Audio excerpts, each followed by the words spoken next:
Hi everybody, welcome back to this channel.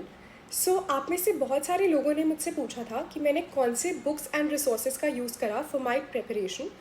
तो इस video में हम डिटेल में डिस्कस करेंगे the books I used and the exact method I use to solve the questions, जिससे आपकी रिविजन भी थोड़ी एड हो सके।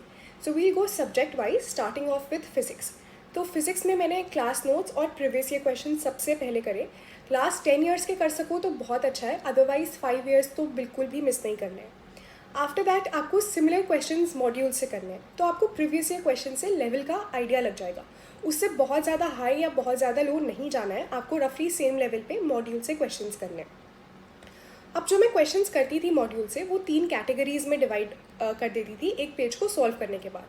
अब ये एक्चुअल पेज है जो मैंने सॉल्व करा था अपने प्रेपरेशन के टाइम पे। तो जो क्वेश्चंस पे टिक मार्क लगा रखा है वो वैसे क्वेश्चंस हैं जो बिल्कुल सिंपल हैं या जो मेरे से फर्स्ट गो में हो गए, जिन्हें रिविजिट करने की या रिवाइज करने की नीड नहीं है। स्टार क्वेश्चंस वो क्वेश्चंस हैं जो मेरे से हो गए फर्स्ट गो में, बट उनमें कुछ अच्छा कॉन्सेप्ट है और मुझे बाद में उन्हें रिविजिट कर लेना चाहिए अच्छी रिविजन के लिए। 3 स्टार्स वाले क्वेश्चंस वो हैं जो मुझसे फर्स्ट गो में इनकरेक्टली सॉल्व हुए। जैसे कि आप देख सकते हो, क्वेश्चन 12 में मैंने 3 स्टार्स लगाए हैं क्योंकि मैंने फर्स्ट गो में गलत आंसर मार्क कर दिया था। अब यहाँ आपको रीज़न आइडेंटिफाई करना है, क्या आपने क्वेश्चन ठीक से नहीं पढ़ा, क्या वो केयरलेस एरर था, कैलकुलेशन एरर था, या आपको कॉन्सेप्ट नहीं आता था। मेरे केस में मैंने ये फ्रेज मिस कर दिया था, चेंज इन वेलोसिटी, इसलिए मैंने इसे सॉल्व करने के बाद उस चीज़ को अंडरलाइन करके लिखा है। तो ऐसे आपको अपनी मिस्टेक को वहाँ मार्क कर लेना चाहिए। आफ्टर दैट मैं एनसीईआरटी करती थी। एनसीईआरटी में भी सबसे पहले समरी, पॉइंट्स टू पॉन्डर और जितने भी यूजेस या एप्लीकेशंस पॉइंट वाइज दे रखे हैं एनसीईआरटी में। बेसिकली ये वो पॉइंट्स होते हैं जहाँ से असर्शन रीजन क्वेश्चंस इजीली बन सकते हैं। आफ्टर दैट एनसीईआरटी एक्सरसाइज, जिसमें सबसे पहले आपको ऑब्जेक्टिव क्वेश्चंस करने चाहिए, फिर थ्योरेटिकल, एंड फिर अगर टाइम बचे तो आप न्यूमेरिकल्स ट्राई कर सकते हो जो थोड़े सिंपल लेवल के हो।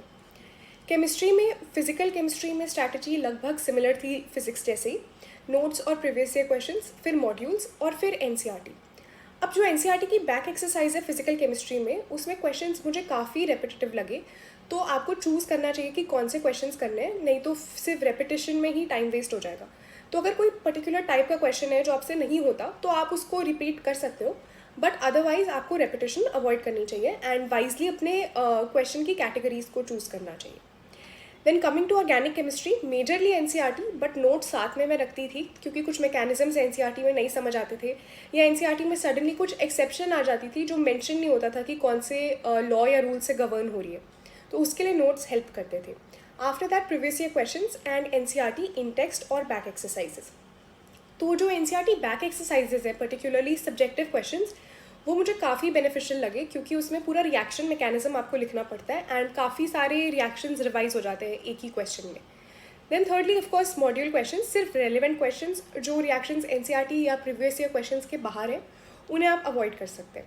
इनऑर्गेनिक के लिए मैंने पर्सनली नोट्स नहीं करे थे, सिर्फ एनसीईआरटी करी थी और एक्सरसाइज करी थी, एंड एक्सरसाइज में भी इंटेक्स्ट क्वेश्चंस काफ़ी इंपॉर्टेंट है। इसके बाद of course previous year questions. Biology में भी लगभग सिमिलर स्ट्रैटेजी थी जो इनऑर्गेनिक में थी, दैट इज एनसीईआरटी सबसे पहले, then previous year questions and then practice questions.